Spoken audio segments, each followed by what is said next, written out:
হ্যাঁ, শুধু তো একটা মেয়েরই ধর্ষণ হয়েছে। আমার তো মনে হয় মেয়েটারই দোষ ছিল। কে বলেছিল সেমিনার রুমে গিয়ে একা ঘুমোতে? মেয়ে মানুষ কেন নাইট ডিউটি করবে? এই দেখ দেখ কি লাভ হচ্ছে এইসব ফালতু আন্দোলন করে। হ্যাঁ, শুধু ভিড় বাড়ানো। কি হবে এসব করে? কি গালাগাল দিতে খুব ইচ্ছে করছে না? আসলে এই কথাগুলো আমার না, এগুলো কিছু চটিচাটা বিজ্ঞবিচিদের মন্তব্য।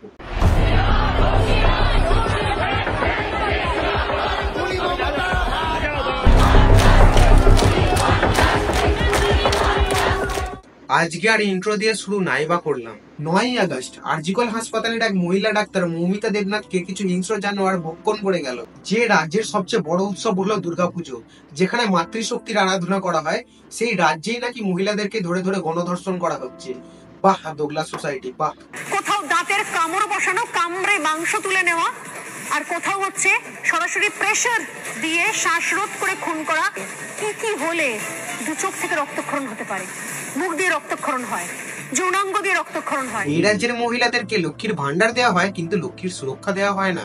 এবার কিছু আবালচন্দ্র বোকাচোদারা বলবে যে মেয়েদেরই তো দোষ, এত ছোট পোশাক পরবে কেন, এত রাত্রে বাইরে বেরোবে কেন? তাহলে শোন, তোদের মতন মেন্টালিটি ছেলেদের জন্যই, তোরা ছেলেদের মধ্যেও তো পড়িস না, তোদের মতো জানোয়ারের বাচ্চাদের জন্যই আজ মেয়েরা নিজেদেরকে আনসেফ মনে করে। নিজের মা বোনেদের বেলা তো বাঘের বাচ্চা হয়ে যাস, তাহলে অন্যের মা বোনেদের বেলা কেন শুয়োরের বাচ্চা হয়ে যাস? তলার বিচির মতো কি তোদের ক্যারেক্টারও দুটো? এবার কথা বলি এই ধর্ষণ কাণ্ডটাকে নিয়ে। ধর্ষিতা মেয়েটার বডি থেকে 150 গ্রাম স্পাম পাওয়া গেছে। নর্মালি একজন পুরুষ একবারে মাত্র 15 গ্রাম স্পামই বার করতে পারে। তার মানে ভাবতে পারছো তো কতটা নৃশংসভাবে তাকে ধর্ষণ করা হয়েছিল। তার শরীরে প্রায় 130টার মতো কামড়ের দাগ ছিল, নখগুলো উল্টে দেয়া ছিল, আর শরীরের বাকি অংশগুলোর কথা নাই বা বললাম। কিন্তু এই নিয়ে আমাদের টলিউডের স্বনামধন্য অভিনেতা অভিনেত্রীরা কিচ্ছু বলবে না, চটি চাটে তো। আবার কেউ কেউ সিম্পাথি দেখানোর নামে এমন অভিনয় করছে যেটা সিনেমায় করলে আজ বাংলা ইন্ডাস্ট্রির এমন অবস্থা হতো না। মনে হচ্ছে যে আমি বাড়িতে ঠিক করে পৌঁছবো তো, আমি বাড়িতে ঠিক করে পৌঁছতে পারবো তো। কেন হবে বলুন তো? বন্ধ করো হাত জোড় কে। আমাদের রাজ্যের কোন এক শ্রদ্ধেয় মহিলা আবার বলছেন, দেখো যে মেয়ে চলে গেছে সে তো আর ফিরবে না, তার পরিবারকে আমরা 10 লাখ টাকা দেবো। হ্যাঁ, আরে থাক থাক থাক, ভোটটা আমরাই পাবো, ডিম ভাত ডিম ভাত। পশ্চিমবঙ্গের মেয়েরা কি এতটাই সস্তা যে তাদেরকে নষ্ট করে দেওয়ার পর টাকা দিলেই সব মিটে যাবে? ঠিক বলেছো। ও হ্যাঁ, একদম ভুলে গেছি গো, তোমাদের সঙ্গে তো আবার এক শুয়োরের বাচ্চার পরিচয় করাতে হবে। আপনি নিজে স্পটে গেছিলেন, আপনি কি বলতে পারবেন একজন না একাধিক জড়িত? আমি এরকম কিছু বলিনি যে একজন একাধিক জন, পুলিশ তার দায়িত্ব আছে, পুলিশ করবে। इसका कारण है मेरा बदनामी हो रहा है, मेरा बदनामी हो रहा है सोशल मीडिया में, मेरा मुख पे कुछ भी बोली जा रहा है, इसके कारण से। और एक ये जो लड़की का डेथ हुआ डॉक्टर, ये लड़की मेरा लड़की जैसा है, एक पेरेंट्स होने का नाते मैं रेजिग्नेशन देना सोचता हूँ, इसलिए मैं रेजिग्नेशन दे रहा हूँ। বাহ মাদারবোর্ড বাহ। আমি চুতিয়া তো অনেক দেখেছি, কিন্তু তোর মতো মহা চুতিয়া আমি এর আগে কখনো দেখিনি। আর এদের থেকে কি বা আশা করা যায়? যে রাজ্যে স্বাস্থ্য, শিক্ষা ব্যবস্থা, চাকরি সবেরই পেছন মেরে রেখে দিয়েছে, সেখানে তো এদের মতো কুলাঙ্গার জন্ম নেবেই।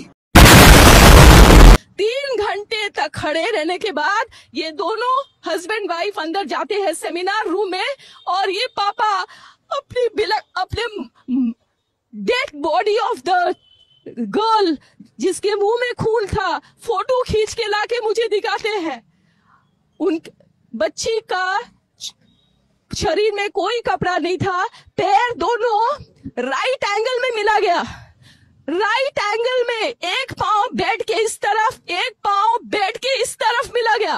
जब तक पेल्विक गर्डल नहीं टूटता है, इस तरह 2 पांव को नहीं चीरा जा सकता है।